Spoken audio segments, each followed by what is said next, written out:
తెలంగాణ వ్యాప్తంగా ఆర్టీసీ సమ్మె కొనసాగుతున్న వేళ రవాణా శాఖ మంత్రి పొన్నం ప్రభాకర్ కీలక వ్యాఖ్యలు చేశారు. కాంగ్రెస్ ప్రభుత్వం ఏర్పడ్డాక తొలిసారి 4 ఐఏఎస్ అధికారుల కమిటీతోని ఏర్పాటు చేసి జేఏసీ నేతలను చర్చలకు ఆహ్వానించనున్నారు. సమావేశంలో 4 గంటల పాటు విన్న నేతలు ఇప్పుడే వస్తామని మీటింగ్ నుంచి బయటకు వెళ్లి తిరిగి రాకపోగా ఎలాంటి నోటీసులు ఇవ్వకుండానే సమ్మెకు పిలుపిచ్చారని సంచలన వ్యాఖ్యలు చేశారు. కమిటీల పేరుతో కాలయాపన చేస్తుండడం పొరపాటని, కార్మికులు లేవనెత్తిన 32 అంశాల్లో 29 వెంటనే పరిష్కారం చేయగలిగేవేనని, వీటిపై ప్రభుత్వం సానుకూలంగా ఉందన్నారు. ఆర్టీసీ విలీనం, గుర్తింపు సంఘాల ఎన్నికలనే అంశం పెండింగ్ లో ఉందని స్పష్టం చేశారు. తప్పకుండా బస్టిపోల్లో బస్ స్టాండ్లో కూర్చొని నిరసన చెప్పండి. ఏ వ్యవస్థకైనా సామధాన భేదాలు 41 రోజులు అయిపోయాం కదా. అరే 41 రోజులు చెప్తారు, 4 సంవత్సరాలు అయితే, 3 సంవత్సరాలు అయితే, 2 సంవత్సరాలు అయితేనే సమయకాలం.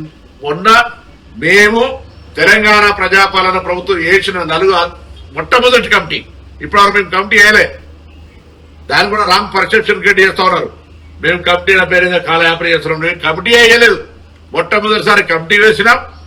4 వారాల సమయం అడిగినాం. 4 వారాల సమయం అనేది పెద్ద సమయం కాదు.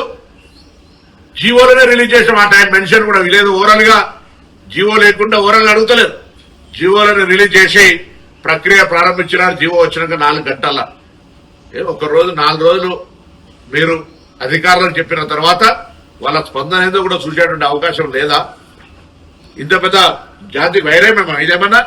ప్రభుత్వంతో కూర్చొని మాట్లాడాల్సిన కోసం అంశాలన్నింటినీ ఆ విధంగా కాకుండా నేరుగా ఇందులో కొంతమంది రిటైర్ అయినటువంటి ఉద్యమ నాయకులు, నాయకత్వం వహిస్తున్నటువంటి వాళ్లకు డెఫినెట్లీ ఈ రోజు నేను కాంగ్రెస్ పార్టీ నాయకుడు కాదు, ప్రభుత్వ పక్షంలో నాయకత్వం వహించి ఆర్టీసీని నిర్వీర్యం చేసి ఎగ్జిక్యూటివ్ డైరెక్టర్ ని ఎండీగా పెట్టి సమ్మె చేస్తే మొత్తం డిస్మిస్ చేస్తామనేటువంటి మాటలు చెప్పి ఆర్టీసీని పూర్తిగా రోడ్ల పాలు చేసి ఎన్నికలకు ముందు ఇంటెలిజెన్స్ నివేదిక మేరకు ప్రజలు వ్యతిరేకంగా ఉన్నారని ఎటువంటి సంప్రదింపులు లేకుండా, ఎటువంటి తోటి నిర్ణయం లేకుండా ఊరికేనే విలీనం చేసుకుంటున్నామని ప్రకటించిన తర్వాత కనీసం మేనేజింగ్ డైరెక్టర్ కూడా ఆనాడు సజ్జనార్ గారికి తెలియకుండా, ప్రిన్సిపల్ సెక్రటరీ తెలియకుండా ఆదరగా నోటిఫికేషన్ 2 రోజుల ముందు విలీనం చేసినటువంటి పరిస్థితి.